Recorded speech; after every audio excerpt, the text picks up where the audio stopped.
Welcome back in, everybody. A Thursday edition of Birds 365, joined now by Les Bowen. Les, what's going on, man? How are you? I'm glad you're safe and dry there at the Panera. Yeah, thank you, Les. I'm glad you're all right. It seems you're in the home base, Yeah. Les. We had some storms here in South Jersey, but Yeah. I hope everybody's okay all over. Obviously, some people got hit worse than others. That's kind of what thunderstorms do. They do, yes. But I don't think anybody can take the head off Jason Kelce. I saw your tweet. I retweeted you, Les. I thought that was an interesting take. The Kelce celebrity beach bartending thing for Eagles autism down at Seattle. I went to the first one. I haven't been back, Les. It's grown. It was quaint, the first one. Now it's this giant thing where people are lining up at 4:30 in the morning. It's pretty amazing what Jason Kelce has turned into. And you mentioned he's reached perhaps a previously unmatched level of local sports celebrity here in the Delaware Valley. I kind of agree with you. I mean, I was a big Julius Erving guy growing up. I say it all the time. He was sort of this iconic figure already, but the Sixers were drawing 7,000 for Easter Sunday playoff games at times. It was a different era. Plus, after, Doc kind of didn't live here after his career, which limited how big he could be, He's working for the Orlando wasn't he? At some point, the Orlando Magic, I think. Yes.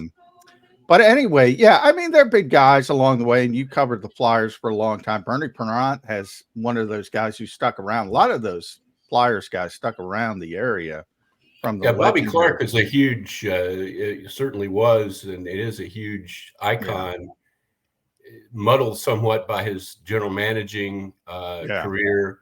But even that, one of the things I said in that tweet was it's a different era, with social media and podcasts and things. And I think he's reached a level, partly because of that nobody else really could attain, because they don't. He's the guy in this era, Richie Ashburn probably is the closest thing, I would say. Xander's probably not old enough, but John probably is. Richie had a column in the Daily News that he wrote himself. I often edited when I was a copy editor. And he was on the radio broadcast and the TV broadcast every night, and he was one of the great players in Phillies history. He was certainly, his catchphrases like "hard to believe, Harry" still resound. But it was a different era, Whitey's been gone for like 25 years now. And Whitey. And, you had mentioned maybe the column, I think, was, his version of the podcast. The podcast has exploded for Jason and Travis. And a lot of people say it's because of Taylor Swift and Travis. And I kind of buy into that. But I brought up nationally, but locally, do people really? I think Jason Kelce's big on his own locally. I don't really think Taylor Swift and his brother factor into it that much with Eagles and Philly people. Now, in terms of his national profile, sure. Yeah. But even from, and I don't know if you saw the list this year, the NFLPA comes out with that list of the top 25 merchandise sellers every year. Last year, and this speaks to even the national part. I agree with you with the local part, but even the national part. Last year, Jason Kelce became the first offensive lineman in history to crack the top 25 in history. I think he was 17. This year, he was number 2, Les. Number 2. He was ahead of Travis. Yeah. You would think the Taylor Swift effect nationally.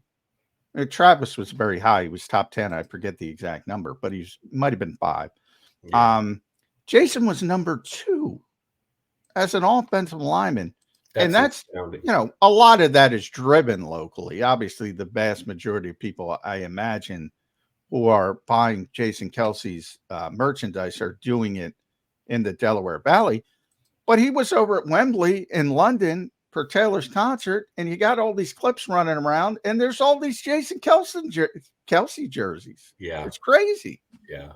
It really is. It is. It's remarkable. I have to say, I covered just about the guy's whole career, and I didn't really see this coming. I mean, I enjoyed his presence and used him quite a bit as someone to explain what was going on to me, and had a great relationship with him over the years. But if you'd asked me even after the Super Bowl and the mummer's costume and all that, I would never have predicted this. Well, how could you? I mean, how could you? Again, he's an offensive lineman. Why? We've been covering sports for a long time. Why would that even enter your mind that an offensive lineman, and they're often, from a reporter's perspective, they're the best guys to talk to. They're always in every NFL locker room. And the Eagles more so, because you have Lane is great to talk to when he does want to talk, which he didn't much last year, but when he does, he's phenomenal. Jordan Mailata is unbelievable when he can cut out the F-bombs, because, for the TV people, he might be a little bit difficult because he's got the Shane Steichen F-bomb thing going. And we'll see how Cam Jurgens develops. But the offensive linemen are always the guys. And when you want to get great quotes and get the real feel for the locker room. And that's in every NFL city, but even more so here because of the guys and what they've meant to this organization and this team. So I wanted to give Jason his flowers, and you did a great job of doing that on your X account at Les Bowen. Make sure you follow Les, by the way, and read him at PHLY as well. Thank you. Now on the field, I get this feeling, Les, that the Eagles are not concerned about center. They really believe in Cam Jurgens. That's not to say he's going to be Jason Kelce right off the bat, but you get this feeling they're very, very confident. And I don't know if you saw the Tom Brady clip going around where Tom kind of explained and boiled down modern quarterback play in about 5 minutes. I thought it was tremendous. The main takeaway was pre-snap. Yeah. And sort of what happens before the snap. You have to. The key thing is for the quarterback to know that the play that he's about to start he's going to work against this defense, that it's not doomed from the and so much goes into it as far as understanding what's going on with the defense, moving protections and things like that. Now, I think the silver lining potentially of Jason Kelce leaving was that Jason handled all that stuff from a pass protection standpoint. And let's be honest, you're not going to take that away from Jason Kelce. I think now you have this opportunity to say, all right, let's put it on the quarterback. Yeah. I don't necessarily, I don't want to hold anybody up to the Brady standard. I was saying before you came on the show, but I think you should strive to get to that standard. Yeah. Oh yeah. And I want the quarterback in control of that. And I think the Eagles have an opportunity. I fear Kellen Moore didn't come out and say it, but he intimated it's still going to be Cam Jurgens. They're still going to have that set up. I don't like that, Les. Am I overthinking that? I don't know. That's an interesting point. Let me think about this. It certainly would. Well, I was kind of interested. I saw a note last night about Hurts. This is his 5th season. And we don't really think of it that way. We still think of him as a young quarterback, but 5 years is 5 years. I don't think it's unfair to expect that of him.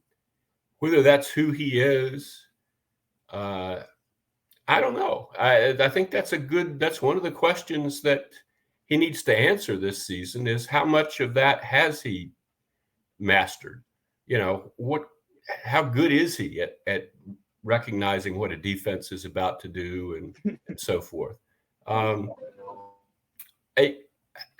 think the Eagles have generally had the center do this. Yeah. I can't off the top of my head think of a quarterback who was really responsible. McNabb was not. I don't think Vic was or Nick or any of those. Nick's hurt. Well, it hasn't been anybody since prior Jason Kelce, I can tell you that. But right. You were here back then. I can't speak to before Jason was here. Yeah, I'm pretty sure that Jamal Jackson and Hank Fraley set the protections. I could be wrong about that. Yeah. Now, I don't know if Jeff Garcia or somebody would have called his own. Yeah. That was a long time ago. Well, I did ask the personnel guy, and he said it's not that big of a deal because they got to be on the same page anyway. So they do, yeah. But from my perspective, I was like, I get that, and they've certainly had success. I mean, at one point they won 29 of 32 games with the setup they had, so it's not like it can't succeed. But I still go to the point of I'd rather have the quarterback in charge. If it was an option, maybe it's not an option from their perspective. Absolutely, I agree with you there, and I think that aspect of his game, certainly, whether he's really calling the protections at the line or not, that part of his quarterbacking of analyzing and recognizing is something that needs to develop and hasn't been of strength. Yeah, I think it's one of the fair, I don't want to say criticisms, but concerns when you talk about the quarterback. I mean, you hear a lot of things this offseason about he took a step back, but on the field play, I don't really want to criticize it because I saw in 22 what I saw. I saw him elevate his play to play at an MVP level, and not only during the regular season, when the lights were the brightest in the Super Bowl. So it's tough to criticize that part of his game, but when you get to the off the field, or I guess in this case on the field, but the pre-snap stuff, it's a fair concern. And the one thing I will say too is it seems like if it was him doing it, wouldn't it give him an extra, even if it's just a few tenths of a second, to make those decisions, to go through those progressions a little bit quicker, to make those decisions when you snap the ball. I think it would give, even if it's just 3 or 4 tenths of a second, that matters in the NFL. That matters when you have, pass rushers coming at you. And I think that would help him take that next step and make him a better quarterback overall. That's a good thought, Xander. Yeah. And I think Kellen Moore talked about, I think they want to do things in sequence more this year. So there will be some pressure on him to just, drop back 1, 2, 3, look at this, look at that throw, and that has not been his strength, I don't think. Yeah. And Kellen's smooth offense, I think that would help with that as well. Yeah.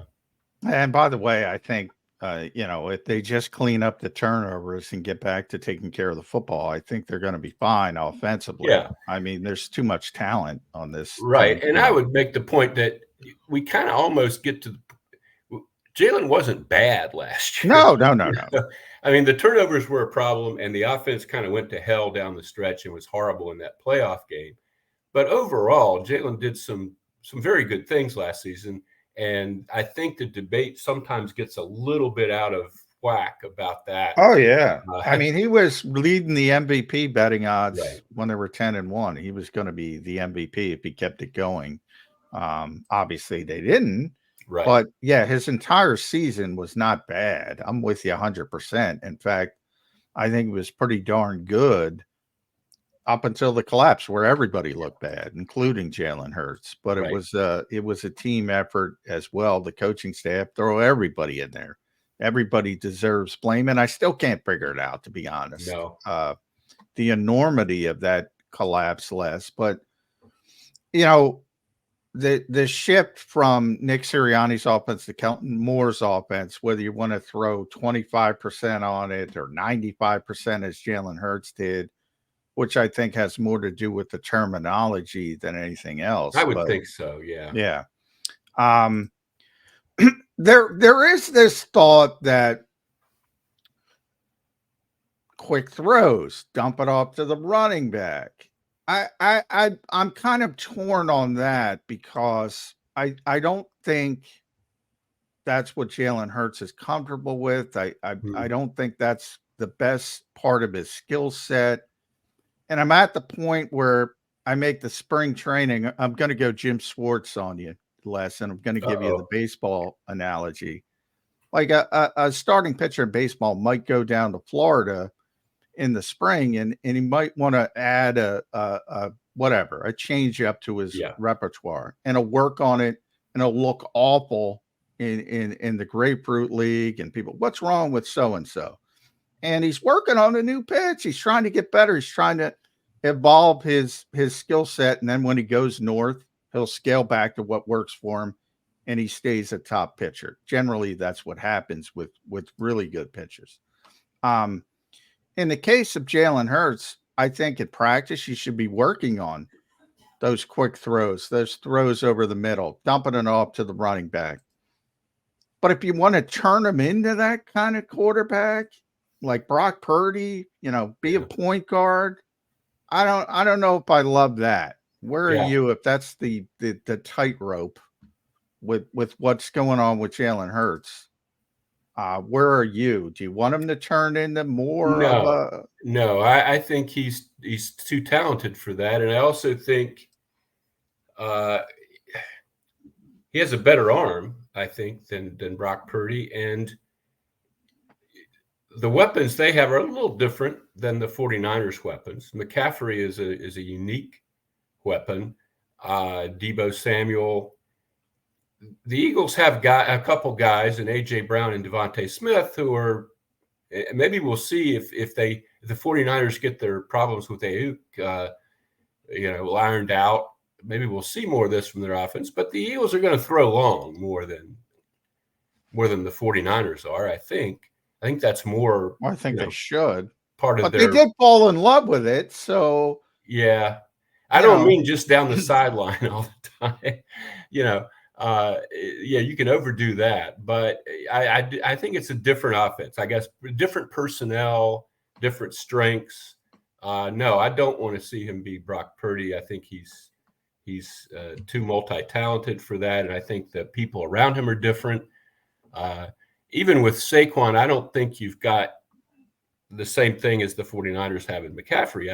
I just don't think there is another one of those. No. I'm with you. I get in trouble every day on this show for pointing out that Johnny Mac. And I don't have any, I think Saquon is a great addition. So do I. I'm not knocking that or anything, but it just isn't the same thing. He hasn't done that. Nobody's done that, since I think McCaffrey is kind of like Brian Westbrook 2.0, there haven't been very many. Marshall Faulk was like that, I guess. LaDainian Tomlinson, I throw out there. I think Faulk, Tomlinson, and with all due respect, I think Brian was great locally, phenomenal, and I don't think Saquon's Brian Westbrook. But the three I always are Faulk, Tomlinson, Christian McCaffrey. And they're kind of above and beyond. Yeah, and I think even if Saquon had that skill set, this isn't that's not this type of offense. That's not Jalen Hurts. That's not this offense. So even if he had McCaffrey's skill set, he's not using it that way. They're not going to use him that way at all in this offense. So I agree. Right. It's not the greatest comparison. But Les, let me ask you about we're on Jalen Hurts. I'll stay there for a minute. A lot of talk this week about the leadership now coming off the press conference, and then Ron Jaworski's talking about the leadership. How much stock do you put in that? You've been covering the NFL for a long time. Is it a whole lot of off-season nothing burgers, or is there something there with the quarterback? Well, when they went to the Super Bowl, if you go back and look at what was said and written back then, he was the greatest leader of all time. Yeah. It was amazing what a wonderful leader he was. It was his strength. It was one of the best things about him was his leadership. And then when they started losing, all of a sudden he's not a good leader. I don't know. There's something there in terms of his tendency to kind of shut down, I think, when things are going bad, rather than I don't think he can't change his personality. I don't want him running around with a fake smile on his face, rah-rahing everybody because somebody told him he needed to do that. I don't think that's genuine. I don't think people get anything from that. But I do think he needs to think about in those situations. Okay, we're having a tough day. I'm coming to the sideline. I need to go over to this guy maybe and say something to him, that sort of thing. And I think he understands that. Even though his most recent public appearance was not what anybody wanted to really hear earlier in the offseason. He did have a session where he talked about, realizing that he needed to kind of think more about how he came across to his teammates during the games. that's the kind of leadership I'm really concerned about. I think whenever you lose, leadership becomes something people want to zero in on. I don't know that it changes that much, really. The remarks were weird. And I know you guys have probably talked about that in depth, and I've written about unfortunately it. More depth than I'd like to admit. Here's my advice to Jalen would only be, just make the layup, dude. Just say, that was such an easy question to answer. Yeah. And our buddy Martin Frank asked the question, and I can say this because Martin admitted it. It was a layup. It was a bunny. It was it was put on a tee for a home run. Just say he's doing a good job. The only thing I can figure is that Jalen didn't hear the question that way, and we don't know what he heard. That's true. Yeah. And what I wrote about it, and I don't expect everybody to have read it, was on PHLY, and you have to subscribe to read it and all that. But as a reporter, one of the things I do when someone asks a question, I'm in my head just automatically formulating a response. Like, here's what I'm probably going to hear from this guy on this. But that's not, Jalen isn't a reporter. Yeah. And I've learned over the years that athletes don't always hear what we hear, that he's in a different perspective. He's in a different place. Maybe he knows that Nick is doing this through gritted teeth or something, maybe he's like, I'm sure he does, by the way. I'm sure he does. There's a million different things he could have meant. You're right. He should have had the aplomb at this point in his career to kind of come up with something a little less puzzling, but we don't know what the inside situation really is and how Jalen saw that question, what he thought he was being asked. One of the big, I'm going to get myself in trouble here. One of the big things I have coming out of that is, so the Eagles have people whose job it is to smooth over these things. When Donovan McNabb said something off key, there was a guy, Rich Berg, who worked in the PR department back then. Yeah. Now at Temple, who, he would get Donovan and they would come up with, here's what Donovan really meant.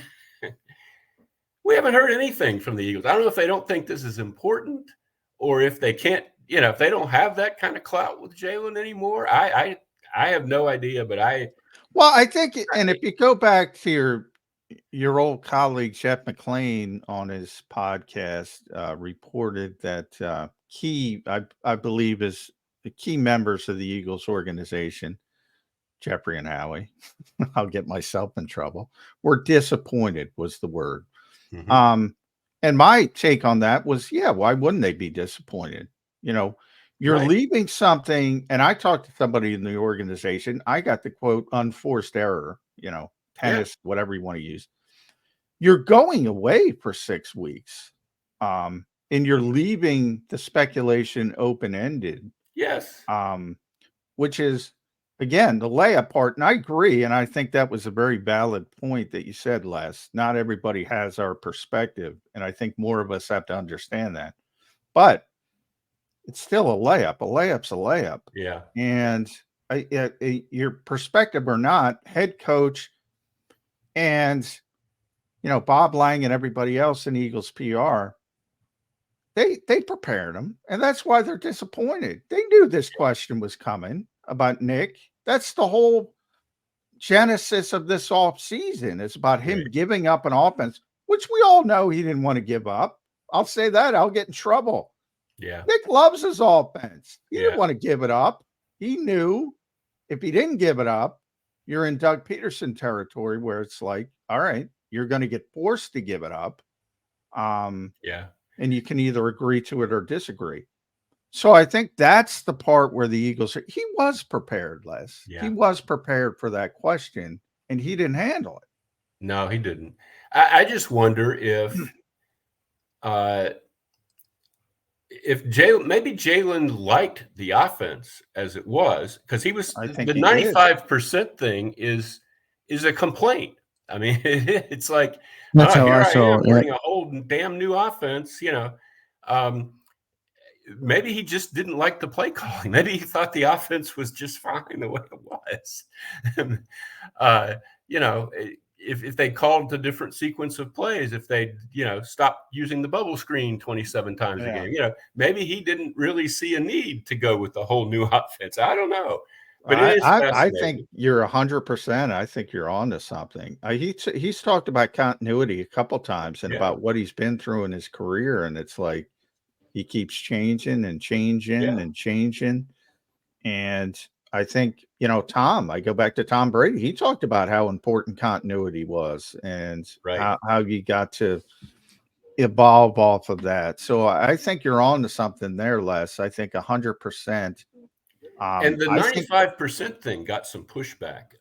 Howard Eskin, who years ago, when Andy was around, Howard was closer to the pulse than I think he is now. And I'm not criticizing Howard when I say that, but it's just a different era, a different group of people. But I think a lot of us still perceive that when Howard comes out strong on something Eagles related, that it's somebody in the front office or the coaching staff is bolstering that view. And Howard was like, it's nowhere near 95%. Yeah. I mean, I do think there's something going on there. You said terminology. I think that's probably a good explanation, but I don't think they wanted Jalen to come out and say the offense was 95%. No, that's another I don't think part. they think it is 95%. Yeah. By the way, I'm the one who asked the question where he broke out the 95%, and I didn't ask that question last. I asked about ownership of the offense, and he took it. And Jalen's very intentional when he wants to be, and he took it in the direction he wanted to go, and he wanted it. I believe he wanted it out there. 95% new offense because they had struggled so much in the spring, and he's trying to explain why. And by the way, I think that's a good reason why you are going to struggle. Interesting thing, tangent here with coaches. I've never understood, and they all do it. When you're coming into a new situation as a coach, Les, wouldn't you shift your terminology to what they long-term players? Isn't it easier for one person who in theory has a high football IQ than a bunch of guys to learn again and again and again? It's so counterintuitive.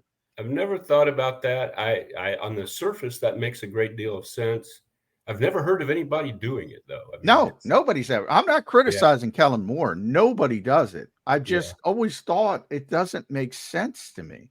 Like, you're the football guy. You're the football IQ guy. Shouldn't it be easier to you? I guess if you had a play where every detail was the same and you just used a different term, but maybe there's subtle differences that, Yeah, I'm sure there's a reason. I'm just trying to figure it out. But yeah, overall, and at Les Bowen, again, make sure you follow Les. Tremendous follow on x.com.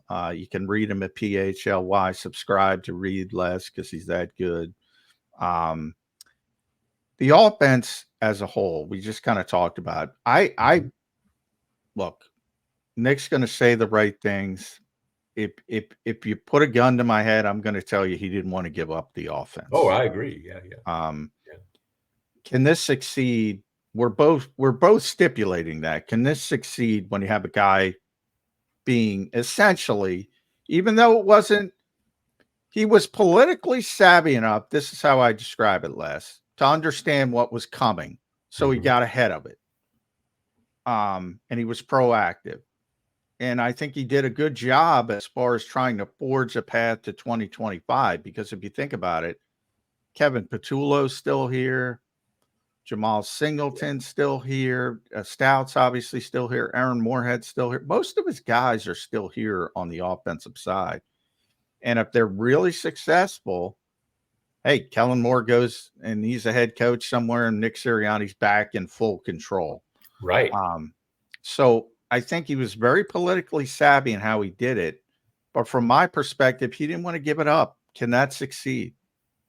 It can, but it's unwieldy, and there's going to be flashpoints, and it's going to be something we're going to be scrutinizing anytime there's a problem or a loss or, any kind of if Nick is shown on the sideline, conferring with Kellen Moore and Nick's like animated, I foresee all kinds of, ways this can go.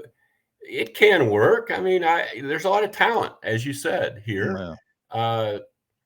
Will it work? That and Hurts are the two. All the work they've done on the defense this offseason is wonderful.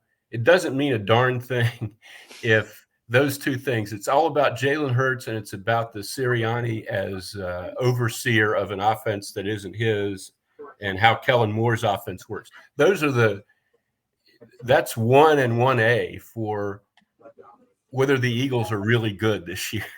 The defense can be whatever it wants if those two things are really, really successful, and if those two things don't work as planned, it kind of doesn't matter how good the defense is. If the defense can be real good and the team still won't win the Super Bowl, in my view. I think those are the two big questions: Jalen Hurts and the Sirianni Moore, equation are going to define the season. Yeah, and if it was a public display of disapproval from the quarterback in a way and in his comments, it's tough to reach the pinnacle of what you can be, especially with all this talent on the offense. So definitely a good storyline, something we'll be watching all season long. Les, thanks for joining the show today, man. You're great as always. Make sure everybody follows him on Twitter. Read all his work at PHLY and LesBowensJohn.com. Les, thanks for joining the show, man. Thank you, guys. Xander, pick me up one of those cinnamon. Anything you want, Les. Shoot me the text, the email. I'll be over right after the show ends. Okay. I'll drop it off for you. Thanks, Les. Take care, guys. Thank you, Les. There's Les Bowen joining us on Birds 365. Good stuff from Les Bowen. Internet's holding good here at Panera over here. So Panera Bread Studios. Get the sponsor. Yeah. How about that? I got to go and talk to the manager right after this. I mean, they're getting a bunch of play from this show, so I'll go and talk to them, see if we can get a Panera sponsor out of it. Johnny Mac, anything I can pick you up? A little sandwich, a little coffee. I'll bring it over to you too. Yeah, I mean, my wife is a big fan of Panera. I'm usually, when she wants something, I'm usually more of a. I don't want to criticize the potential sponsor. It's a little bit too fancy for me. Too much fancy stuff. I need more straight ahead. You're like a Dunkin' guy. I'm a Dunkin' guy, Johnny Mac. I'm not a Panera guy, but I went and assessed the Dunkin' this morning. Wasn't the right spot for the show. It didn't have the right studio feel. Well, so Panera's classier, so I'm picking myself back up. So that's where you have it. Yeah, I'm not as classy as my wife. No, so for anybody that missed the start of the show, I had a major power outage, so a bunch of trees down. So that's where I'm doing the show from today. Let's get to our commercial break. Johnny Mac and I still have an hour left to play, so I'll run some things by Johnny Mac. We'll talk about some Isaiah Rodgers comments. Bob Roach was supposed to be here, by the way. I want to get that in, but he had to cover the Sixers draft, so I'm going to go on a Sixers draft. Oh God, we're going to hit that. I know it's Birds 365, but we got to address like for 5 minutes here this draft pick that the Sixers made. So we'll do that next, coming up here on Birds 365. Stay tuned, everybody. If you missed any of today's show on the JAKIB Media channel, listen to the podcast on your way home. Available on YouTube, Apple, and Spotify.